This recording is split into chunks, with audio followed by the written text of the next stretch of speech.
Nas primeiras horas desse dia, nós temos contado com a presença do pastor Geraldo Gomes, que já é conhecido nosso, esteve trabalhando aqui no ministério da igreja, mas ele não veio só nos visitar, ele está aqui também na qualidade de candidato ao pastorado de nossa igreja. Nós, como comissão, fizemos a ele o convite. Ele, depois de orar, ele entendeu que era a permissão de Deus que ele viesse aqui, estivesse conosco nesta noite, para juntos nós também orarmos e buscarmos a vontade de Deus para a vida da nossa igreja, para a vida do pastor Geraldo.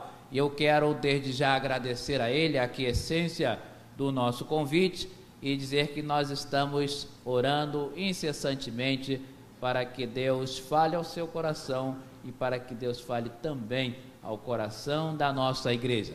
E conforme o pastor pregou pela manhã, a vontade de Deus é soberana.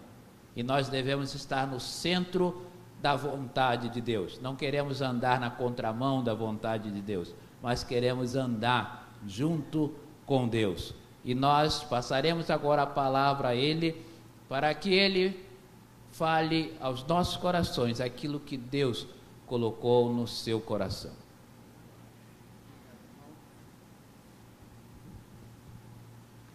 Boa noite, queridos. Graça e paz da parte de Deus. Estamos quase de partida. Quinta-feira termina nossas férias. Quero agradecer o carinho dos irmãos. Hoje pela manhã, nós nos sentimos muito amados, eu e Helene ali na porta, junto com o nosso pastor Sebastião, que estava ali firme, e com certeza eu compartilhava com Helene como ela havia se sentido, e ela falou: me senti em Valente, né? Porque a nossa igreja em Valente é uma igreja muito carinhosa conosco, muito preocupado com o pastor, com a sua família, e nós realmente sentimos que estávamos em casa duas vezes. Em casa porque nos sentimos parte desta igreja, mesmo com pouco tempo que passamos por aqui, e em casa porque nos sentimos na nossa igreja, né? Então os irmãos de Valente estão orando, como o irmão Sidney João falou, todos nós estamos orando, e nós estamos muito em paz, viu, irmão Sidney? Quero agradecer à comissão, agradecer, irmão, a sua paciência nos e-mails. Acho que nós trocamos uns quase 10 e-mails até chegarmos às conclusões finais. Agradecer ao irmão Ricardo, ao irmão Zé Carlos, o carinho, a todos os irmãos que nos acolheram. Quero agradecer de uma forma muito especial aqueles irmãos que sabem, que têm dado uma assistência de pai e de mãe para o Josué e para a Rebeca, né? Irmão Zé Carlos falou que ali na entrada disse assim: pastor, acho que o ditado vai inverter, não é o bom filho a casa torna, é o bom pai a casa torna. Nós estamos na expectativa do que o Senhor há de fazer, como dizemos aos irmãos pela manhã. Não estamos aceitando por causa deles, nós cremos que Deus quer fechar um processo, e nós também queremos saber se esse é o processo final de Deus para a nossa vida, mesmo porque a própria igreja de Valente, ela sente que ela precisa relaxar, né? Se não for para voltarmos, nós vamos permanecer em Valente e vamos seguir o curso do que o Senhor tem nos conduzido, ou seja, por desertos, ou pelos sertões, e pelos vales, e pelos mares, o Senhor há de continuar nos conduzindo, amém? Eu quero agradecer ao Ministério de Louvor também, agradecer porque aceitaram o desafio de cantar uma canção agora, né?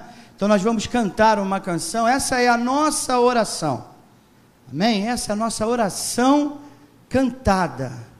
Ore desta forma no seu coração, nesta hora. Você que visita a igreja, cante e ore, e creia que o Senhor conhece o teu coração. Vamos orar cantando nesse momento.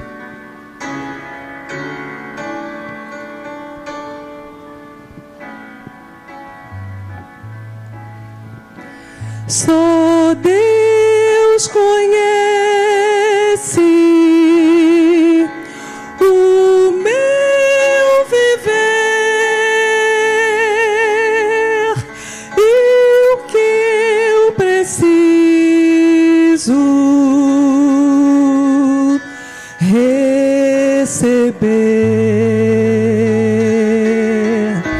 Só Deus conhece o meu viver e o que eu preciso receber. Prepara agora meu coração, Senhor, e tua glória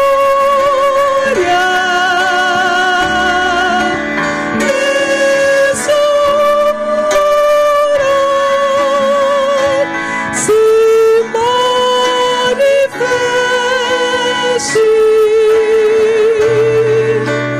neste lugar. Acredito que agora a igreja já pode cantar com a gente. É fácil, não é difícil. Vamos todos cantar desde o início. Só Deus conhece o meu viver e o que eu preciso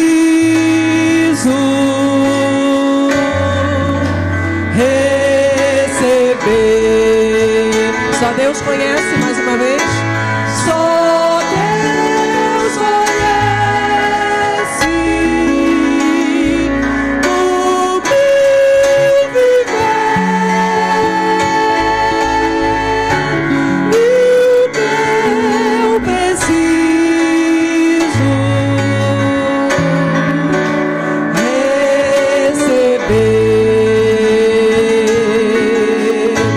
Prepara agora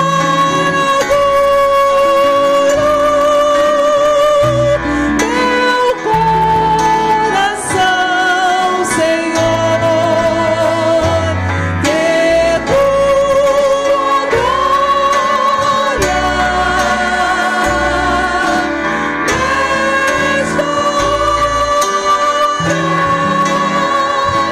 se manifeste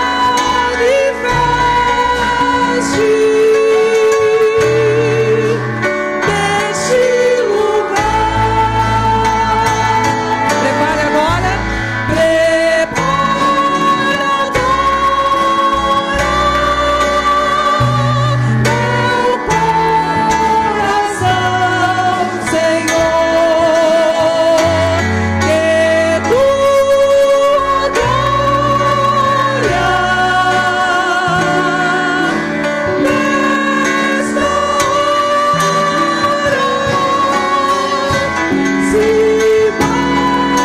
nesta hora se manifeste neste lugar.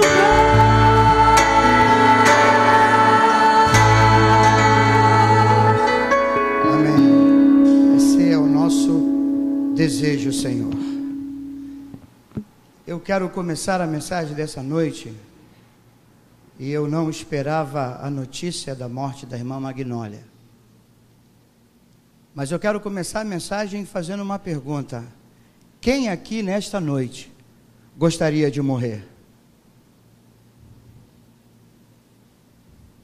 Hã? Ei, pastor, você está louco? Você mandou Deus preparar o nosso coração para quê? Talvez você gostaria de morrer, talvez você esteja passando por tanta dificuldade na vida, e que você fala, a morte seria o melhor caminho. Talvez você esteja tão endividado, que você diga, se eu morresse, eu deixava minhas dívidas por aí. Essa semana nós ficamos todos chocados com a notícia da morte de uma jovem de 25 anos, grávida de 9 meses. Foi alvejada, pegou uma bala na cabeça por um assaltante de São Paulo. A sua filhinha está viva, está com os pais, com a família, está com o pai, com a família, mas ela faleceu. A morte é uma coisa chocante para todos nós. Algum tempo atrás, no meu ministério em Porto União, eu trabalhava com uma irmã da nossa igreja, bem idosa. Eu a costumava chamar de irmã, né? Porque era uma mãezona para a gente, a irmã Nilda. E ela tinha no seu ministério, o ministério de socorro, e ela gostava muito de socorrer pessoas enfermas. E ela nos levou a trabalhar com uma senhora de alguma idade que tinha um câncer no nariz.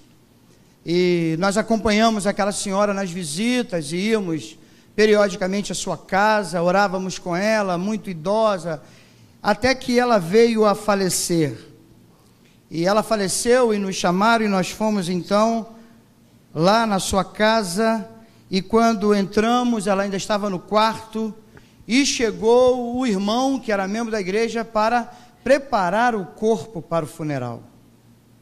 E ali eu me deparei com cenas chocantes. Eu nunca imaginei que pudesse ser feito algo daquele jeito. Aquele irmão preparou um gesso, endureceu aquele gesso, começou a endurecer e enfiou na goela daquela senhora e tapou a garganta da senhora. E eu fiquei olhando aquela cena, estarrecido, aquela que eu havia acompanhado, aquela pessoa que eu gostava tanto. De repente ele pega uma cola Super Bond, passa nos lábios da senhora e cola os lábios da senhora. E ali eu fiquei olhando e falando, gente, a gente não vale nada. Depois que a gente morre, fazem tudo com a gente. Nós estamos totalmente desprovidos de qualquer valor. A morte é algo que vai chegar para cada um de nós. Jamais vou esquecer, e talvez você já tenha experimentado morte na família. Talvez você já passou muito próximo da morte. O falecimento de meu irmão, 16 anos de idade, aqui na cidade do Rio de Janeiro. Já faz mais de 30 anos. Há 30 anos, mais ou menos, o meu irmão, no dia 29 de dezembro, entrou em coma dentro de casa. 16 anos, ele havia apanhado, nós não sabemos até hoje, e deixamos isso na soberania de Deus. E nós pegamos o irmão, corremos para o carro, alguns vizinhos nos ajudaram, e ele foi para o hospital. E assim que eles saíram, eu voltei para casa, me ajoelhei. Eu tinha naquela época 13 anos de idade, e olhei para o céu, e levantei as mãos, e falei, Deus, salva meu irmão. E de repente, como que eu vi, se tivesse uma visão, as nuvens se movem, e parecia que havia uma multidão de gente olhando para dentro de um caixão, e eu falei, obrigado, Senhor, o Senhor já levou meu irmão, então essa é a resposta do Senhor. Eu me levantei, e o meu irmão foi enterrado no dia 1º de janeiro. A nossa família viveu um bom tempo sem ter Natal e Ano Novo, até nos recuperarmos daquela grande perda. Jonathan Edwards é um pastor puritano do século XVIII. Esse pastor, na sua juventude, logo no início do seu ministério, ele escreveu 70 resoluções de vida, que ele olhava e averiguava que ele queria para a sua vida. E numa das suas resoluções, na 9ª resolução de sua vida, ele escreve, eu resolvi pensar e meditar bastante em todas as ocasiões sobre a minha própria morte e sobre as circunstâncias relacionadas com a morte. Muitos jovens não estão nem um pouco preocupados com a morte, acham que ela não chega. 25 anos e chegou para essa jovem. Irmã Magnólia estava aqui conosco de manhã, eu a cumprimentei ali no banco. Quem imaginaria que hoje nós estaríamos perdendo a irmã Magnólia?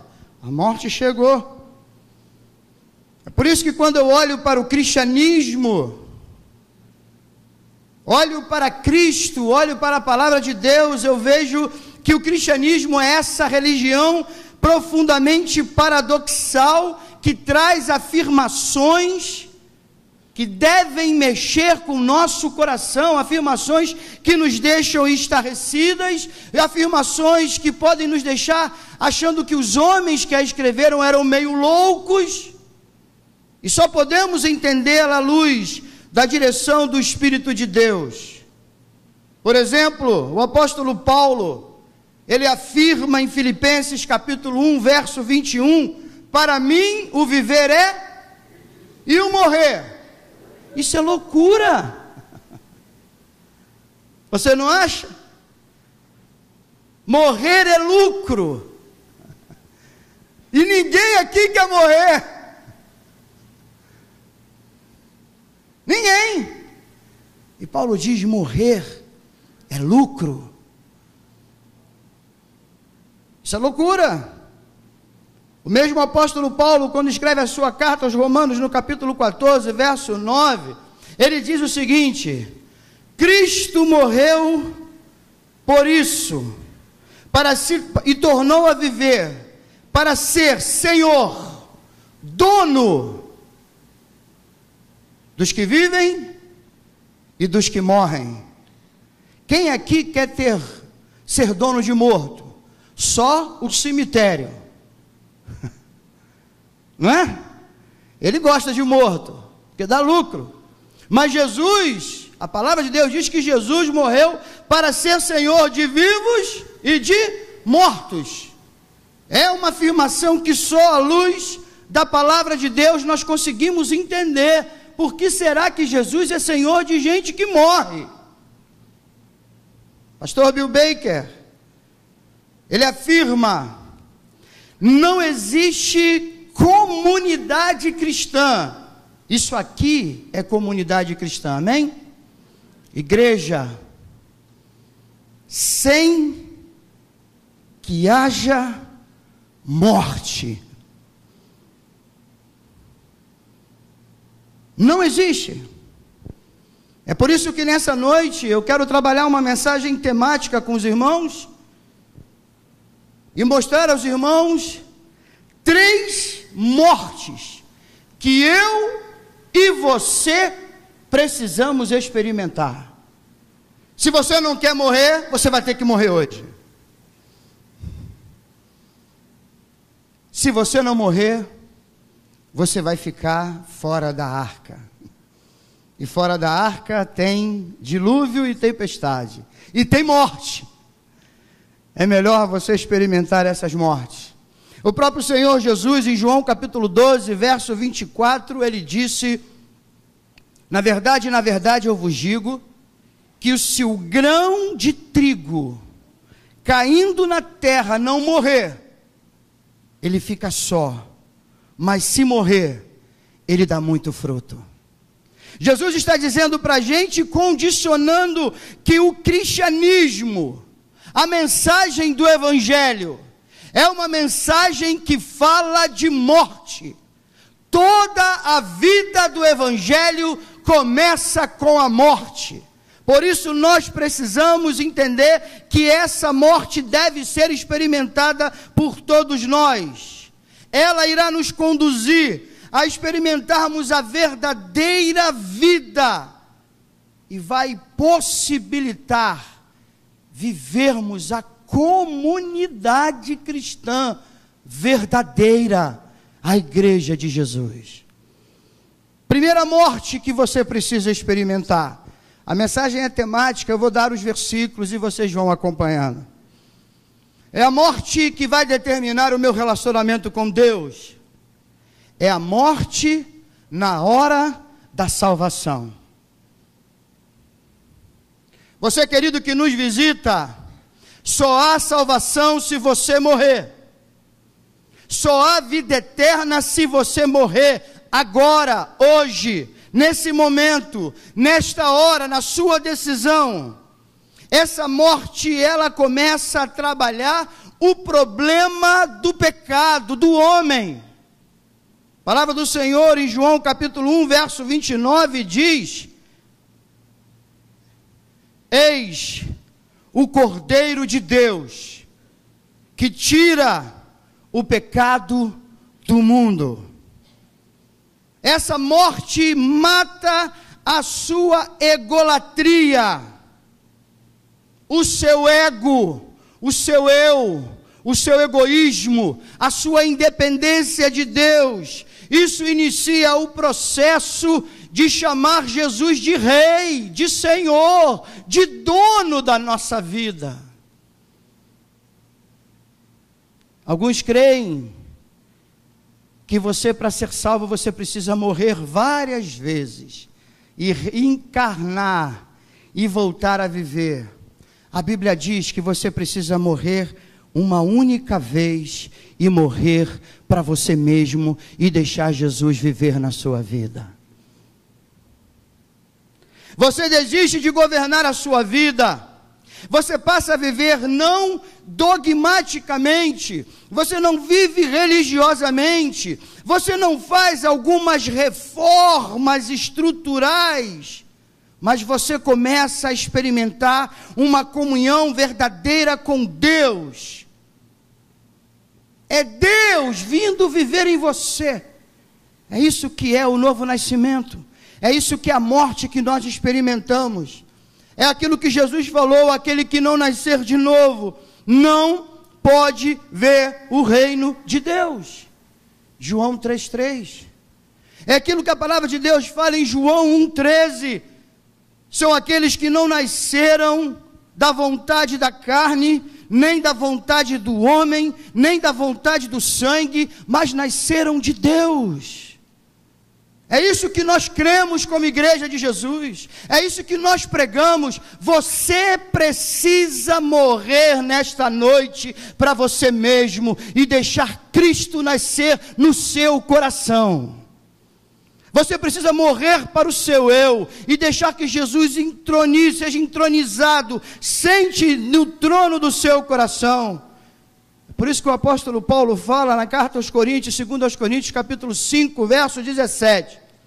Aquele que está em Cristo é o quê? As coisas velhas e tudo. Aquele que está em Cristo morreu para uma velha vida e tem uma nova vida. Todos nós precisamos passar por essa morte. Você pode ter 30, 40, 50 anos de igreja e nunca ter morrido para você mesmo.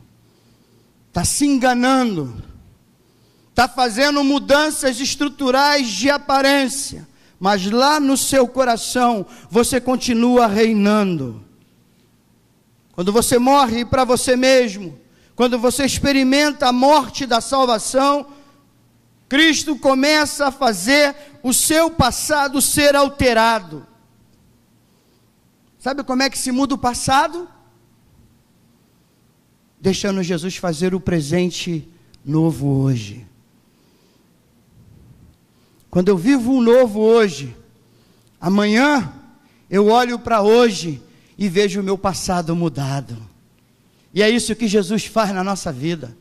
É isso que nós temos que viver na nossa vida. A mudança do nosso passado na alteração da nossa morte em Cristo Jesus.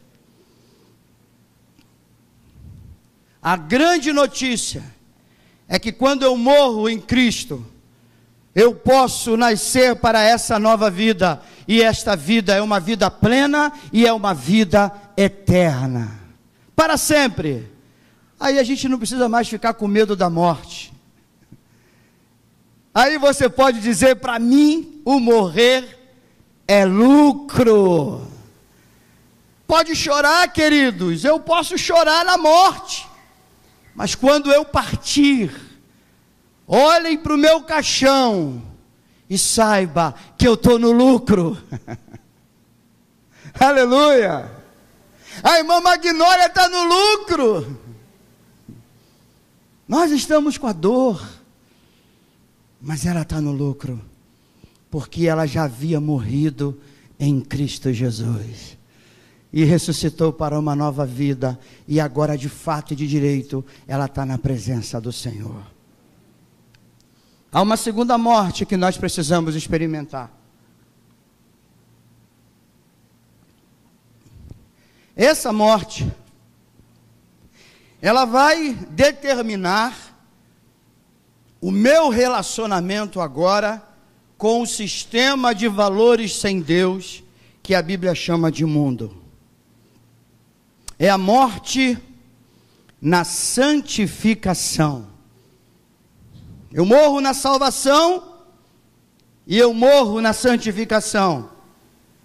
Este é o processo pelo fato de que Cristo agora está em mim, e a minha vida agora está em submissão, não a ser membro de uma igreja batista, não a ter o meu nome no hall de membros e fazer as coisas que a igreja apenas diz que eu devo fazer, mas agora a minha vida está sendo conduzida num discipulado, a minha vida está sendo conduzida a uma maturidade. Eu entendi que eu quero ser discípulo de Jesus. Esse é o processo de santificação. É nesse processo que o apóstolo Paulo fala em Gálatas capítulo 2, 20. Não vivo mais eu,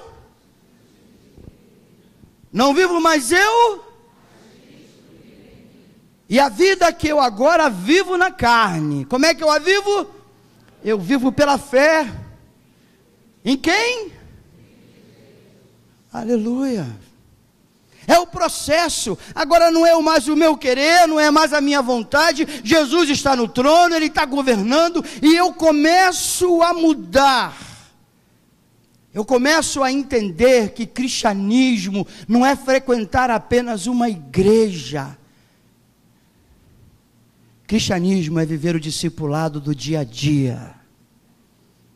E sabe, irmãos, eu que tenho vivido no interior da Bahia, eu estou aqui com 2 ovelhas minhas, Marclesse e Marleide, estão sentadinhas ali me olhando, são lá de Valente, e elas sabem que eu posso falar, porque elas sabem que é verdade. Você vai vendo uma igreja que vai fingindo que é santa, mas na verdade quando você entra na comunidade, ela é igual a todas as outras. Todos os outros daquela comunidade são igual. Não há diferença na vida e na vida prática, na vida do dia a dia. A igreja que está envolvida nos jeitinhos dos governos. Jeitinhos. A igreja que está envolvida fazendo aquilo que todo mundo faz. É incrível você ver irmãos, não só da nossa igreja, mas de outras igrejas, que dizem, é pecado jogar bola. Legal, mas você vai olhar para o carro dele, tem um bujão de gás, dali que gás, para conduzi-lo na economia do seu gás. É pecado jogar bola, mas já o bujão de gás não é pecado, não é contra a lei. É pecado ter relação sexual antes do casamento, é pecado, a palavra de Deus diz. Mas não é pecado o meu filho adolescente conduzir o tempo todo um carro sem carteira, e ser preso, e ligarem para o pai, e o pai vir tirar o filho da prisão, porque foi pego dirigindo sem carteira. Essa é a igreja que precisa aprender a morrer no processo de santificação e do discipulado e da vida cristã autêntica e verdadeira. Nós precisamos morrer. Jesus disse em Lucas capítulo 9, verso 23, se alguém quer vir após mim, negue-se e faz o quê? E siga-me. O que é cruz? Eu quero lembrar os irmãos o que é cruz. Ou melhor, eu quero lembrar o que não é cruz. porque alguns irmãos têm ideia errada de cruz, que veio do catolicismo para dentro da gente. Cruz não são os seus problemas. A minha cruz está pesada, são muitos problemas. Não, isso não é cruz, isso é fardo. Gálatas capítulo 6. Cruz não é a sua sogra, não é, e nem o seu sogro. Cruz não é o seu pastor, cruz não é o seu filho com problema de drogadição, cruz não é o seu marido, a sua esposa. Cruz é símbolo de morte. Quando Jesus falou assim, negue-se a si mesmo e morra a cada dia, e siga-me, porque eu sou o Senhor. Eu sou o que conduzo, eu sou o que levo, eu sou aquele que vou fazer com que você viva totalmente obediente à minha vontade. É isto, é demonstração da obediência à palavra, da obediência aos meus líderes que se baseiam na palavra de Deus. Muitos de nós queremos líderes, mas não estamos a obedecer. E se o seu líder vive a palavra de Deus, obedeça-o em nome de Jesus. Eu digo à igreja de Valente sempre, se o seu pastor pisar na bola, venha e repreenda-o e diga, o senhor errou, e nós vamos acertar em nome de Jesus. Mas a minha vida e a minha conduta deve ser uma conduta irrepreensível. E não é só o pastor, é toda a igreja. Essa comunidade do Rio de Janeiro precisa ver uma igreja de discípulos. O que nós temos é igrejas lotadas e muito pouco comprometimento em viver a vida cristã verdadeira. O apóstolo Paulo, na sua carta aos Tessalonicenses, abra comigo, por favor, no capítulo 4. Eu quero ler com os irmãos bem rapidinho. O tempo avança. Ele diz, finalmente, irmãos, nós vos rogamos e exortamos no Senhor Jesus, que como de nós recebestes, quanto à maneira por que deveis viver e agradar a Deus, e efetivamente estáis fazendo, continuem, progredindo cada vez mais, porque estáis inteirados de quantas instruções vos demos da parte do Senhor Jesus. Pois esta é a vontade de Deus, a vossa santificação, que vos abstenhais da prostituição. Cada um de vocês saibam possuir o próprio corpo em santificação e honra, não com o desejo de lascívia, como os gentios que não conhecem a Deus, e que nesta matéria ninguém ofenda, nem defraude a seu irmão, porque o Senhor contra todas estas coisas, como antes vos avisamos e testificamos claramente, é o vingador. Porquanto Deus não nos chamou para a impureza, e sim para a santificação, de sorte que rejeita estas coisas. Quem rejeita estas coisas, não rejeita o homem, e sim a Deus, que também vos dá o seu próprio Espírito Santo. O apóstolo Paulo está dizendo de preceitos, de vida, de prática, de pureza, de santidade, e aqui juventude, adolescentes, é a palavra de Deus. Não defraude. Defraudar é despertar no outro aquilo que você não pode saciar. Isso é defraudação. Então a Bíblia está dizendo para a gente, está dizendo para vocês, olha, não defraude, cuidado com a pureza de vocês, isso não é cultura, Isso é palavra de Deus. Isso é Bíblia Sagrada. Neste mundo só existem 2 governos, o do diabo e o de Deus. Quem não está servindo a Jesus está servindo o outro. E o desejo de Jesus é que Ele se torne Senhor no nosso processo de santificação. Charles Colson, ele era capitão dos fuzileiros e ele era amigo pessoal do presidente Nixon dos Estados Unidos. Ele era conhecido como um homem durão, um homem esperto e um homem corrupto. Mas esse homem passou pela primeira morte desta noite. Qual é a morte? A morte da salvação. Ele nasceu de novo. Jesus entrou no seu coração e ele começou o processo de morrer na santificação, o processo do discipulado. Apareceu o escândalo chamado Watergate.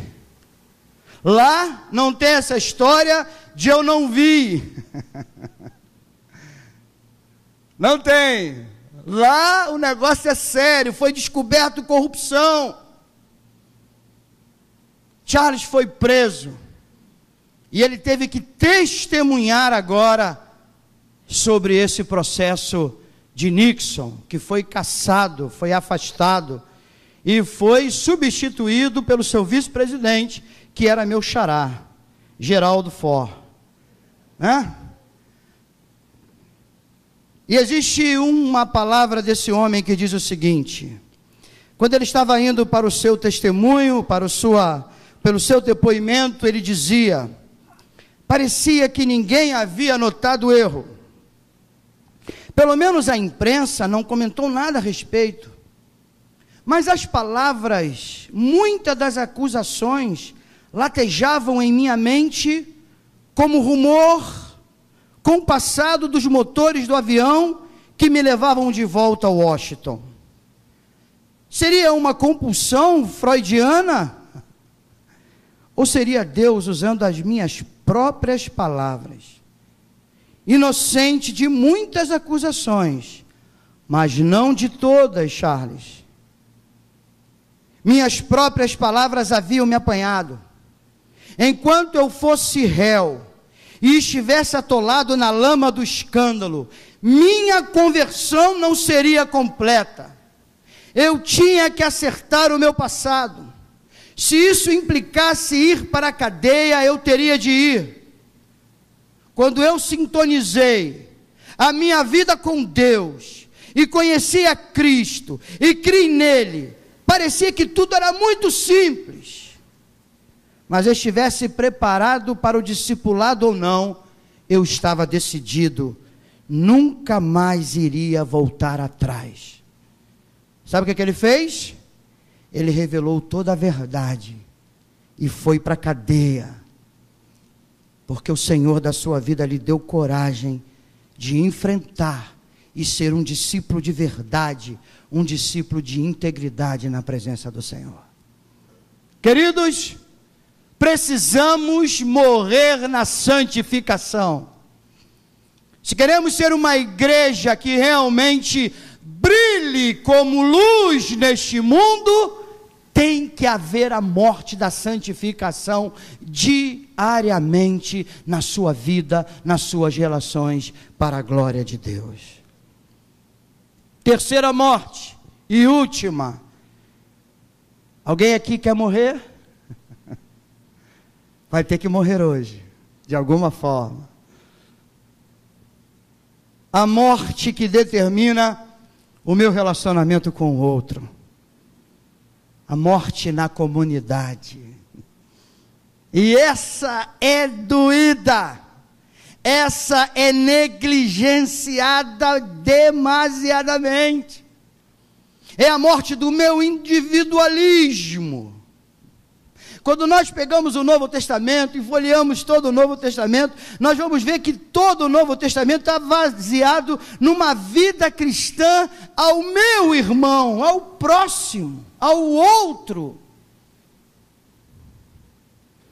Na comunidade cristã verdadeira, o outro é mais importante do que eu. O dar é melhor do que receber. É o que diz a palavra de Deus.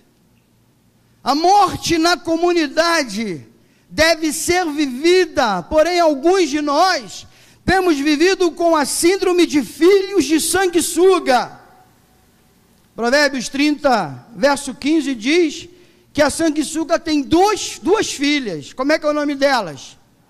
Dadá. Eu não quero. Ela só, a gente, dá para mim, o negócio é dar ao outro. Essa é a palavra de Deus. Colossenses capítulo 3, versos de 12 a 17, o apóstolo Paulo vai nos colocar Cristo como exemplo que deve ser aprendido e experimentado pela igreja. Tendo entre vós o mesmo sentimento. Queridos, tem que morrer, não tem jeito. Eu posso até não ter muita química com o outro, mas que eu tenho que ser bênção para o outro, eu tenho. Eu tenho que aprender a deixar as minhas mazelas emocionais e doentias, ou as minhas síndromes de ser alguém maior do que os demais, e dizer: eu estou aqui, é para servir vocês, é para morrer nesta comunidade, porque eu posso ter um grande clube, um grande momento de lazer, um grande momento de terapia emocional, e eu creio que culto é terapia pura. Às vezes a gente entra num culto e quando a gente começa a cantar é uma terapia tremenda. Ouvir um quarteto cantar de forma maravilhosa, ouvir esse baixo, né? É fantástico. Mas queridos, nós temos que morrer para viver essa comunidade de forma dinâmica e verdadeira. Precisamos parar de olhar para nós mesmos e olharmos para os outros. É por isso que a Bíblia está cheia de mandamentos, uns aos outros. São chamados mandamentos da mutualidade. São chamados mandamentos aonde eu tenho a preocupação de caminhar, de servir, de ser bênção para o meu irmão. Precisamos morrer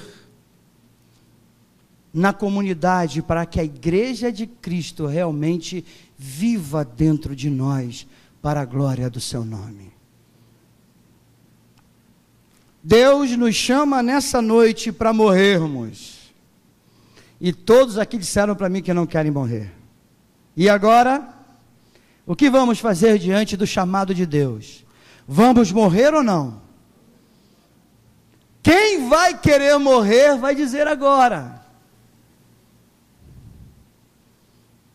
Quero dizer para os irmãos que eu não sou um pastor que tenho sempre faço apelos, tá bom? Essa é uma boa dica para os irmãos. Eu faço, quando eu sinto que tem que fazer, eu faço.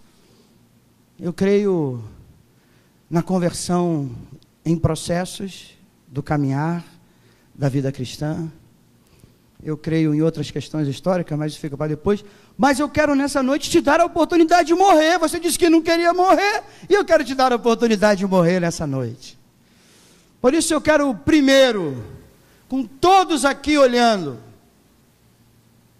te dar a oportunidade de entender o que nós falamos sobre a morte da salvação.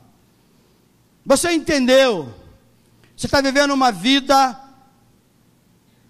com a sua independência de Deus. Você é Senhor da sua vida. E Jesus está falando assim: deixa eu comandar a sua vida. Morra, deixa eu ser o Senhor. Deixa eu te dar a minha vida eterna. E essa vida é para sempre. Por isso Ele é o Senhor dos mortos e dos vivos. Porque aqueles que morrem, não morrem, vão viver com Jesus. Se você deseja morrer nessa noite e dizer: Jesus, me dá a tua vida, fique em pé no seu lugar, eu quero orar com você. Se você deseja morrer nesta noite, pode ficar em pé no seu lugar. Eu não te conheço, não sei quem você é. Fique em pé no seu lugar, eu quero te conhecer. Ninguém quer morrer para salvação, todos já são salvos, todos têm certeza da sua vida eterna em Cristo Jesus. Graças a Deus, nós confiamos nisso e entendemos que o Senhor vai continuar a trabalhar em nossas vidas. Agora, se você vai querer morrer hoje para santificação,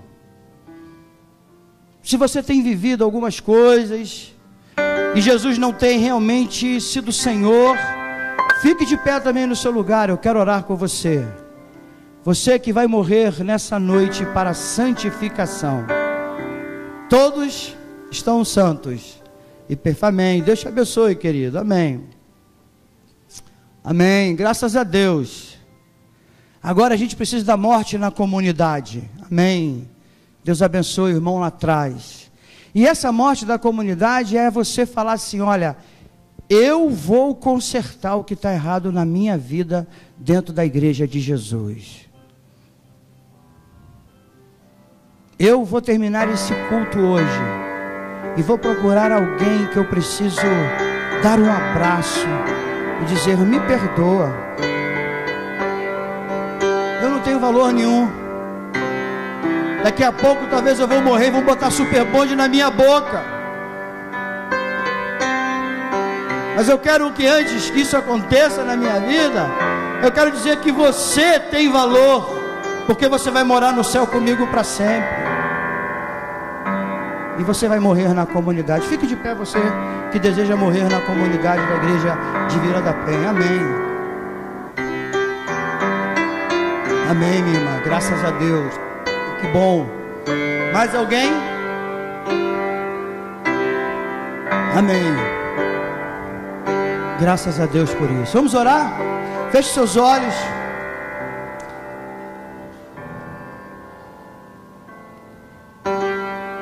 E vamos falar com o Senhor. Deus bendito e amado, nessa noite, o Senhor nos desafiou a morrermos. A morrermos, Senhor, para que Cristo reine em nossa vida. Tu conheces os corações que estão aqui e aqueles que precisam de uma nova vida em Cristo Jesus. Por isso, Senhor, nós confiamos que Tu és o melhor pregador desta noite, e só o Senhor é capaz de convencer o homem do pecado, da justiça e do juízo. Deus, nós queremos morrer no nosso processo de santificação diariamente. Queremos ser luz neste mundo. Queremos brilhar aonde quer que caminhemos. Queremos ser discípulos do Senhor. Queremos pagar o preço de consertarmos as coisas erradas do nosso passado, de sofrermos as consequências, mas de termos a certeza de que somos teus discípulos. E por fim, Senhor, nós queremos morrer nesta comunidade chamada Primeira Igreja Batista em Vila da Penha. Queremos tratar aquilo que o Senhor deseja que nós tratemos nesse lugar. Queremos verdadeiramente ser a igreja que cantamos, que viva em união. Queremos morrer para a nossa individualidade e vivermos o corpo de Cristo, onde Tu és o nosso cabeça. Em nome de Jesus. Amém. Amém. Os irmãos podem assentar, que Deus possa nos abençoar e a palavra